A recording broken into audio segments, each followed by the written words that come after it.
안녕하세요. 부자 오빠입니다. 요즘에 정말 정신이 하나도 없죠. 하루는 급락했다가 하루는 급등했다가 막 종목별로 왔다 갔다 지금 막 난리를 치고 있습니다.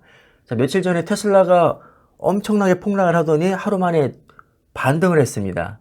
그것도 12%나 엄청나게 크게 반등을 했는데 막상 실적은 안 좋게 나왔었거든요. 근데 왜 반등했느냐? 저가 모델 출시와 자율주행 로보택시에 대한 장밋빛 전망이 나왔기 때문입니다. 그러니까 미래에 더 좋아질 것이라는 기대감으로 상승을 했다는 거죠. 당장은 개판이지만. 그리고 나서 바로 다음날 메타는 완전히 반대 양상을 보였습니다. 막상 실적 자체는 좋게 나왔는데 인공지능에 지금 너무 많이 투자를 하고 있고 생각보다 가이던스가 좋지 않게 나오면서 16%나 폭락을 했습니다. 정말 말장난 아닌가요? 아니 인공지능에 많이 투자를 해서 너무 많이 투자를 해서 비용이 증가한다? 그래서 전망이 어둡다? 이걸 반대로 생각하면 그만큼 많이 투자하니까 미래 먹거리에 많이 투자하니까 장기적으로 봤을 때는 더 큰 이익을 창출할 수 있지 않겠냐 이렇게 또 호재로 생각할 수도 있는 거거든요. 그런데 어쨌든 시장에서는 악재로 인식을 해서 16%나 폭락을 했습니다. 실적이 좋게 나왔는데도 말이죠. 테슬라는 실적이 안 좋게 나왔는데 미래에 대한 기대감으로 주가가 폭등하고 메타는 실적이 좋게 나왔는데 뭐 비용을 너무 많이 지출한다면서 폭락하고 그러니 이렇게 해석을 할 수밖에 없는 거죠. 현 실적과 상관없이 미래 전망에 따라 급등락을 오간다. 당장은 이렇게 해석을 했지만 사실 이것도 어찌 보면 정답이라고 할 수 없습니다. 테슬라의 전망이 밝은가요? 어두운가요? 당연히 사람마다 시각이 다르죠. 테슬라가 전기차 가격을 왜 내렸냐? 여기에 대해서도 사실 서로 의견이 분분하죠. 저 같은 경우는 경쟁력이 떨어지기 때문에 중국 저가 공세 밀리기 때문에 가격을 내린 것이다. 이거는 냉정하게 이렇게밖에 평가할 수밖에 없다. 저는 이런 입장이고요. 또 어떤 사람은 이렇게 말합니다. 아니다. 경쟁력은 충분한데 점유율을 올리기 위해서 가격을 내리는 거다. 당장 전기차로 이득을 많이 못 보더라도 어차피 나중에 자율주행으로 많이 뽑아먹을 것이기 때문에 지금은 시장 확대가 더 중요한 거다. 물론 둘 다일 수도 있죠. 정확한 비율을 논하기는 어렵지만 어느 정도 복합적으로 저는 작용을 했다고 봅니다. 다만 어느 쪽으로 더 높은 비중을 두느냐 어떤 시각차가 저는 있다고 봅니다. 근데 저는 주식을 하면서 이런 단기적인 어떤 문제 분석이나 시각이 크게 중요하지 않다고 보는 입장입니다. 자, 어쨌든 전기차와 자율주행은 전망이 밝은 게 맞죠. 장기적으로 내연기관은 무조건 사장이 될 것이고 전기차는 무조건 확대가 될 겁니다. 이 흐름 자체를 부정할 수는 없다는 겁니다. 메타는 어떤가요? 메타버스에 올인하겠다면서 페이스북에서 메타로 사명까지 바꿔버렸는데 지금 인공지능에 엄청나게 투자를 하고 있거든요. 그럼 메타의 미래는 저는 그냥 밝다고 봅니다.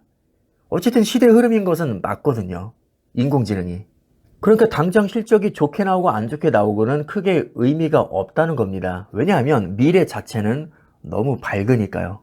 그러니까 이런 거 너무 따지지 말고 그냥 조금씩 모아가자는 겁니다. 우리가 자꾸 예측을 하려 드니까 시황에 매달리는 거고 시황에 매달리니까 스트레스를 받는 겁니다. 우리가 그렇게 스트레스를 받아가면서 잘 맞추면 몰라. 솔직히 맞추지도 못하잖아요. 맨날 헛발질하지 않습니까? 어제만 해도 그렇습니다. 3대 증시가 정규장에서는 다 빠졌었죠. 물론 하락폭을 만회하긴 했지만 어쨌든 하락으로 마감을 했습니다. 그런데 지금 선물 시장을 보면 나스닥은 1% 넘게 급등하고 있습니다. 그래서 왜 그런가 봤더니 시간의 거래에서 구글과 마이크로소프트가 실적 발표를 했는데 이게 또 대박이 났죠. 구글은 13%나 폭등했고요. 마수도 5%나 급등했습니다. 그래서 왜 그런가 또 봤더니 실적이 좋게 나왔다는 거죠. 아니 뭐야 말장난해? 아까 테슬라는 실적 안 좋게 나왔는데 급등했고 메타는 실적 좋게 나왔는데 폭락했잖아. 그러니까 제 말이요. 너무 시황에 집착할 필요가 없다니까요. 어차피 귀에 걸면 귀걸이, 코에 걸면 코걸이입니다. 물론 구글이 폭등한 이유는 단순히 실적이 좋게 나왔기 때문만은 아닙니다. 사상 처음으로 주당 25센트의 배당금을 주겠다고 발표를 했고 또 700억 달러 규모의 자사주 매입을 발표했기 때문에 급등했다고 보는 게 조금 더 합리적일 겁니다. 자, 그렇다 치고 그럼 우리가 이것을 미리 예측할 수 있었나요? 예측할 수 없었죠.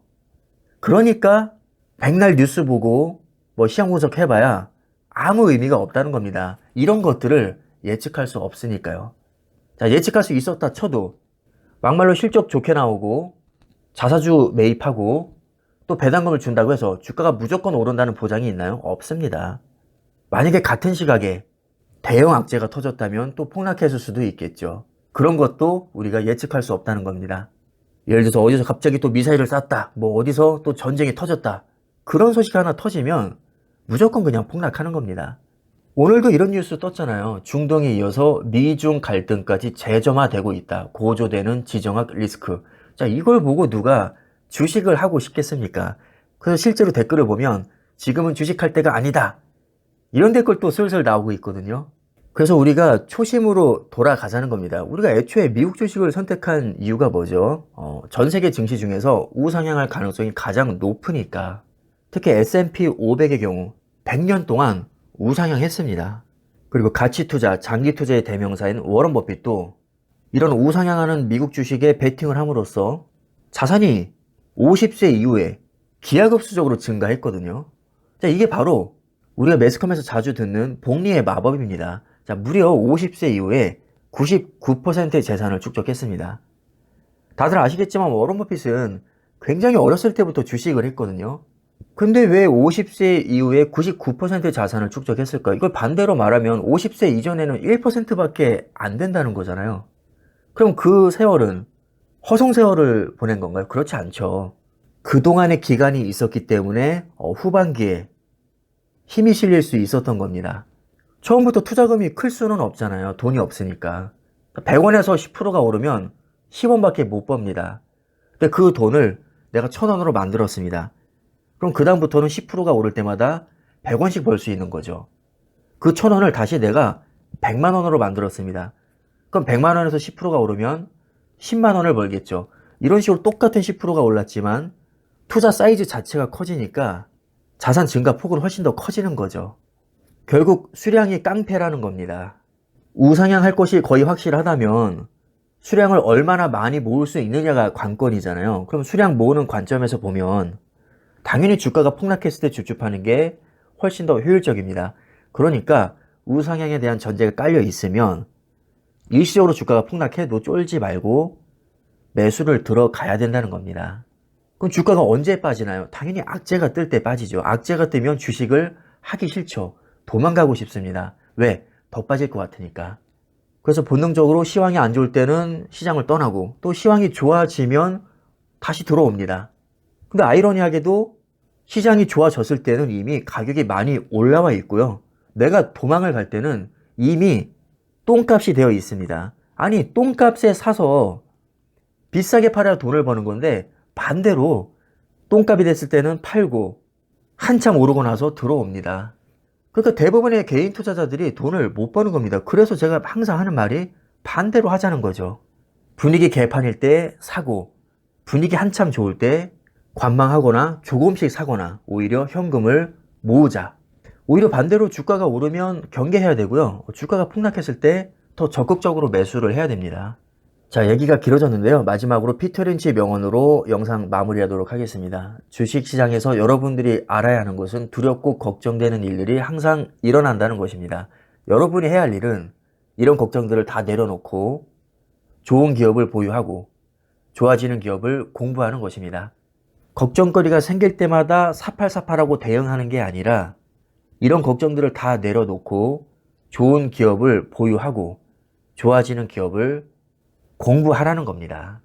이것이 세계적인 주식의 대가인 피터 린치가 우리에게 주는 교훈입니다. 이것을 받아들일지 무시할지는 각자가 알아서 판단하시면 되겠습니다. 오늘 영상 여기까지 하겠습니다. 감사합니다.